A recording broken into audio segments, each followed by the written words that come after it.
Conferencia número 4. Políticas del patrimonio. Creo necesario recapitular un poco lo anteriormente expresado. Para ello, retomemos la reflexión sobre el mundo globalizado y de revolución tecnológica que vivimos. El capitalismo dominante de consumo y de acumulación de ganancia nos impone precisamente el consumo como paradigma de vida para alcanzar la felicidad humana. Ser simplemente consumidores implica que la cultura vaya también homogenizándose. Así nos lo demuestra la influencia que ejerce la cultura de masas a través de los medios. A través de los más media nos imponen formas de pensar, nos imponen gustos, se aliena a la gente. Lo ideal es que frente a esta arremetida mediática a la que estamos acostumbrados, a través de otros medios exista un contrapeso mediante programas que generen reflexión y análisis. Esos otros medios son los alternativos, los medios comunitarios provenientes de sectores de la ciudadanía que no son los comerciales. El objetivo del sistema capitalista imperante es formar seres humanos consumidores e individualistas, que en lo posible vivan encerrados en su mundo de relación líquida, electrónica, de todo lo superfluo y vacío de contenidos humanos, mundo en el que se desvanecen los valores, un mundo donde no existe la solidaridad ni la interrelación directa con los demás, un mundo donde el pasado se haya borrado completamente de nuestras vidas, donde no interesa la memoria, sino vivir el momento frívolo de la vida. Hoy consumo, más tarde muero. La tradición, la memoria y el patrimonio en contextos mundiales de poder. ¿Quiénes o qué fuerzas son las que dominan el mundo? ¿Dónde se ubican la tradición y la memoria en este sistema mundo? El sistema capitalista ha creado una civilización de mercado y de la competencia despiadada, un círculo vicioso del que debemos salir. Como lo afirma José Mujica, presidente de Uruguay, las fuerzas que ha desatado el ser humano son las que lo gobiernan. Si se detiene el consumo, comillas, se detiene la economía. Y si se detiene la economía, sobreviene el fantasma del estancamiento para cada uno de nosotros. Pero ese hiperconsumo es a la vez el que está agrediendo el planeta. Cierro comillas. Por ello plantea Mujica la necesidad de empezar a luchar por la construcción de otra cultura, por otra forma de vivir, que sostenga la vida y a la felicidad humana como lo más importante. No es el mercado lo más importante y estamos gobernados por el mercado, sostiene Mujica. En la Conferencia Mundial sobre el Desarrollo Sostenible, Naciones Unidas, Río +20, Brasil, 20 de junio del 2012. Conocemos el discurso totalizador del neocapitalismo imperante. Pretender convencernos de que el último fin de la humanidad es el capital, la ganancia, el consumo, la competitividad. Que la economía no puede dejar de crecer, no importa a costa de acabar con el planeta. Y nos dicen que el consumo genera bienestar humano, aún a sabiendas de que la mayoría de la humanidad vive en la pobreza. Mientras unos pocos tienen demasiado y acumulan la mayor parte de recursos del planeta. Pero para que la gente no reflexione sobre su realidad, existen mecanismos acertados de adormecimiento de la conciencia. Uno de los mecanismos más eficientes es a través de los medios. Las telenovelas que mantienen la atención de los televidentes ocupada en irrealidades. Mucho fútbol también. Concursos irrelevantes, noticias vanas sobre los famosos, noticieros con noticias descontextualizadas que esconden la verdad de los hechos, etcétera, etcétera. Nada de estos programas televisivos genera reflexión y análisis sobre nuestra realidad. El propósito es que la gente mantenga su mente ocupada en muchas cosas, menos en lo que realmente es trascendental para la vida humana, y que la realidad de lo que pasa en el mundo sea tergiversada o minimizada al máximo. Para el cumplimiento de sus objetivos, que es el dominio del gran capital, las potencias económicas dominantes buscan la apropiación de los recursos de los países más pobres, que son más débiles y fáciles de manejar y manipular. En el caso de nuestra región, América Latina, la potencia más amenazante es nuestro vecino del norte, Estados Unidos, que, basado en la doctrina Monroe, justifica que América Latina le pertenece. Atilio Borón, filósofo argentino, nos recuerda que hasta hace algo más de 20 años el sistema internacional se sostenía bajo un sistema bipolar de fuerzas, Estados Unidos y la Unión Soviética. Luego, con el desplome de la Unión Soviética, tuvimos un sistema unipolar, Estados Unidos, que aseguraba que el sistema capitalista era el único que convenía a la humanidad y que sería casi eterno. Luego del atentado contra las Torres Gemelas y el Pentágono, el mundo cambia rápidamente de fisonomía y lo que tenemos hoy es un sistema ya claramente multipolar. Borón, conferencia del IAEN, dictada el 19 de junio del 2012. La última noticia al respecto es que China superó ya a los Estados Unidos. Estas son las fuerzas que dominan el mundo y la manera como ocurren. Tratemos de ubicar entonces a la tradición en este contexto. Efraín Morote explica que cada momento evolutivo de la sociedad nos muestra inevitablemente que ocurren tres fenómenos: de adquisición, de deshacimiento y de conservación. Adquirir algo nuevo o deshacerse, o conservar algo viejo que mereció conservarse. Raymond Williams declara que el concepto de tradición para el análisis marxista, desgraciadamente, ha sido considerado como un factor secundario, como un segmento histórico relativamente inerte de una estructura social, la tradición como supervivencia del pasado.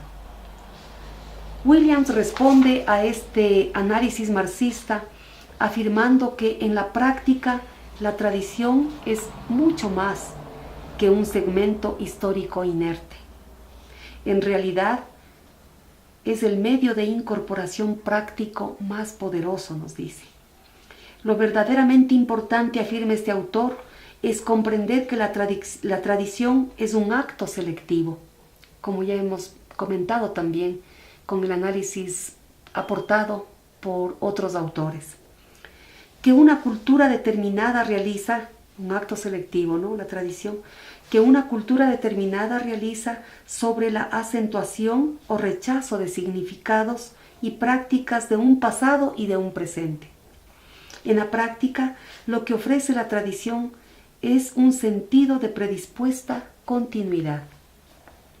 Acorde con el pensamiento de Raymond Williams, si asumimos que la tradición constituye un acto selectivo de memoria de un pasado en conexión con el presente, este solo hecho le convierte a la tradición en un acto de conciencia, en un acto trascendental para la vida de un grupo social y concreto.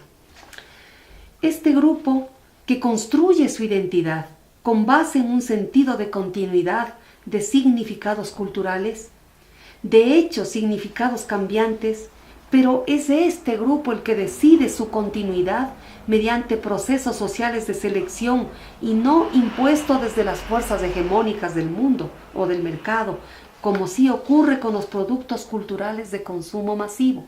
Es decir, se nos impone el consumo, se nos impone pensamiento a través de los medios y empezamos a creer desde niños que consumir tal producto nos hace más fuertes, que como todos consumen eso, yo también debo consumir tal cosa para no estar fuera del mundo del consumo. Por otro lado, el hecho de que la decisión social autónoma del grupo sobre la continuidad de sus elementos culturales contiene un anhelo compartido de futuro. Esta consideración es muy importante. Es decir, no es traer los hechos del pasado, de un pasado inerte al presente, sino traer los hechos de ayer para repensarlos, para reconstruirlos, para reflexionar sobre ellos. Y este hecho debe ser colectivo. Y al ser colectivo y al reflexionar sobre los hechos del pasado, a la vez contiene, dice este autor, y absolutamente de acuerdo, un anhelo de futuro compartido. Pero además sobre los elementos que le pertenecen, un acto de dominio sobre esos bienes culturales que son suyos, de ese grupo, acto de dominio sobre el acervo de su patrimonio. No olvidemos las categorías relacionadas con el pensamiento cultural para no perdernos. Las tradiciones las entendemos como el selectivo proceso de conservación y transmisión de bienes patrimoniales traídos al presente mediante la activación de la memoria. Actos de reinterpretación, de resignificación del pasado. Actos de unir el pasado con el presente y con el futuro. Actos de recordar para sostener la identidad. Recordemos que la dominación de las fuerzas del capital en el mundo es fundamentalmente cultural. En consecuencia, a esas fuerzas que dominan el mundo no les interesa que los pueblos mantengan, ojalá, ningún dominio sobre sus productos culturales y sobre su pensamiento. La cultura y las tradiciones, decíamos, sobre las que los pueblos construyen su identidad, son contrarias a los intereses de la dominación capitalista. Insistimos en el hecho de que las tradiciones culturales de los pueblos originarios que crecieron y se desarrollaron en nuestra región de América Latina han trascendido en el tiempo gracias a las estrategias de transmisión oral que han permitido la preservación de dichas tradiciones. Recordemos que durante la colonia, las clases dominantes no reconocían la música y la ritualidad de los pueblos oprimidos. De hecho, la prohibieron, calificándola de fea, extraña y relacionada con el mal. El interés de los conquistadores españoles, autocalificados como una raza superior, era borrar todo vestigio cultural del indio y del negro para que la dominación fuera total. Stuart Hall asume la tradición como un acto de resistencia. Explica que durante la transición del capitalismo agrario y posteriormente en la formación del capitalismo hay una lucha más o menos continua en torno a la cultura del pueblo trabajador, las clases obreras y los pobres. Este hecho tiene que ser el punto de partida de todo estudio, tanto de la base como de la transformación de la cultura popular. Añade Stuart Hall que el nuevo orden social que gira en torno al capital requiere de un proceso de reeducación que encuentra en la tradición su principal resistencia.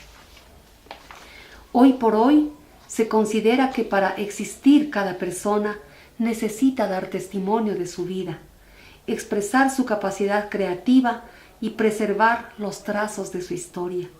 Y para este fin, el único medio para lograrlo es a través del patrimonio cultural. El patrimonio material, en un principio, dentro del patrimonio cultural, bien sabemos que mayoritariamente han sido históricamente considerados patrimonios en las naciones, generalmente lo relacionado con la materialidad, los monumentos, las construcciones, los vestigios, ¿no? Todo lo material.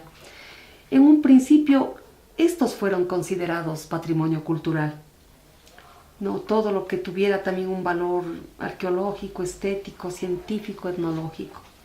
Hoy contamos con nociones extendidas del patrimonio cultural hacia sistemas de conocimientos filosóficos, espirituales. Esta dimensión complementaria del patrimonio se la conoce como patrimonio inmaterial.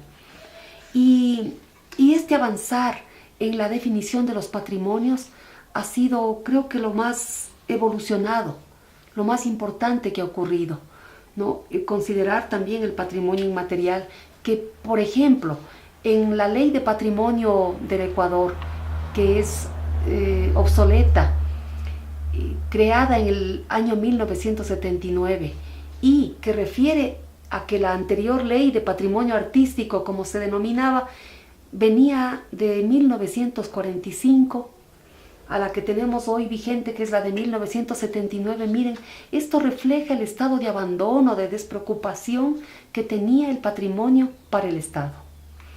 Entonces, el hecho de haber avanzado a estos niveles de comprender el patrimonio hacia lo inmaterial es muy importante.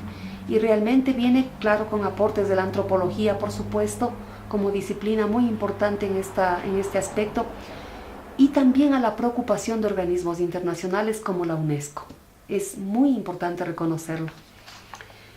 También reconoce la propia UNESCO el patrimonio natural, que es otra dimensión del patrimonio relacionado a formaciones físicas, biológicas y geológicas extraordinarias, las zonas con valor excepcional desde el punto de vista de las ciencias, de la conservación o de la belleza natural, y los hábitats de especies animales y vegetales amenazadas. Qué importante cómo hemos ido avanzando. Y también deberíamos nombrar este último avance, que se refiere a los testimonios presentes, nuestros, a lo que vivimos. Y estos se almacenan cada vez más en formato digital, ¿no?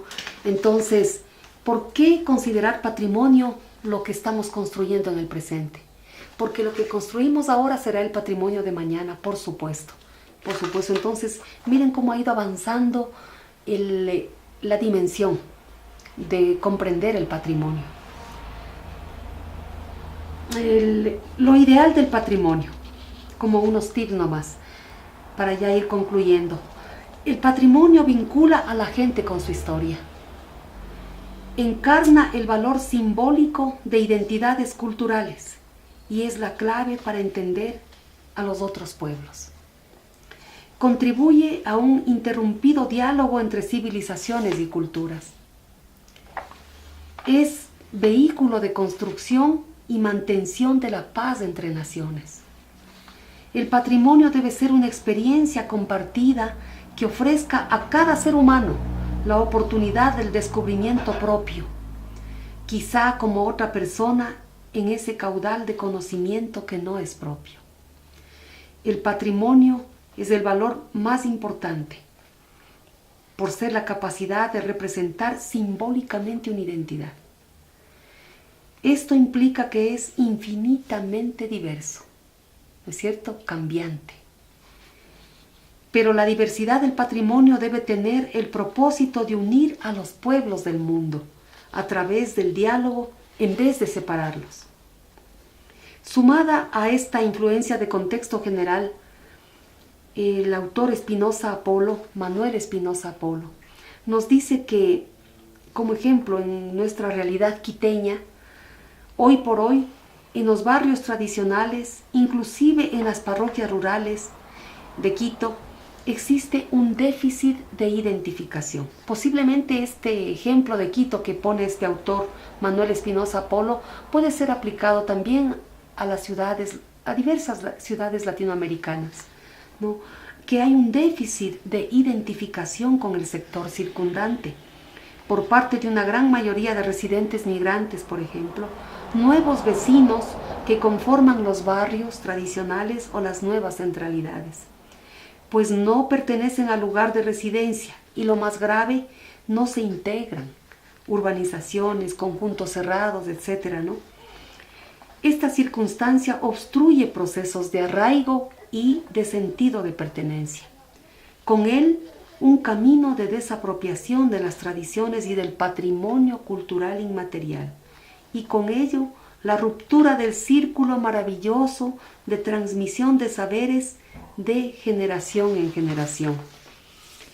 Para concluir, simplemente creo que como estudiantes de este curso de patrimonio cultural, este curso ha contribuido a hacer una reflexión, un repaso teórico a través de diferentes pensamientos de académicos diversos, sobre todo latinoamericanos e iberoamericanos también, para que tengamos una concepción distinta, amplia, grande del patrimonio. Y cuando estemos inmersos en proyectos específicos, a veces de turismo cultural, ¿no es cierto?, de museos, en fin, tengamos un sentido crítico para saber qué aportamos, por dónde vamos, por dónde seguir una línea de museos, por ejemplo, ¿no?, o de establecimientos de patrimonios, por dónde ir. Pero lo más importante, en cualquier evento que ustedes estén inmersos, no se olviden nunca de contar con el principal aliado, que es el pueblo, la comunidad. Contar con ellos para construir los museos, a partir, por supuesto, de la reflexión, del conocimiento, de cuánto valen los patrimonios culturales para la sociedad. Como decíamos en estos tips finales, ¿no?, debe servir para la paz mundial, para unir a los pueblos, conociendo además esta dimensión importante de traer, a través de los activadores de la memoria, de traer el pasado al presente para reconocernos, para reconstruir la historia y para construir un futuro colectivo y mejor, por supuesto, con mejores metas, con mejores ideales. Muchísimas gracias.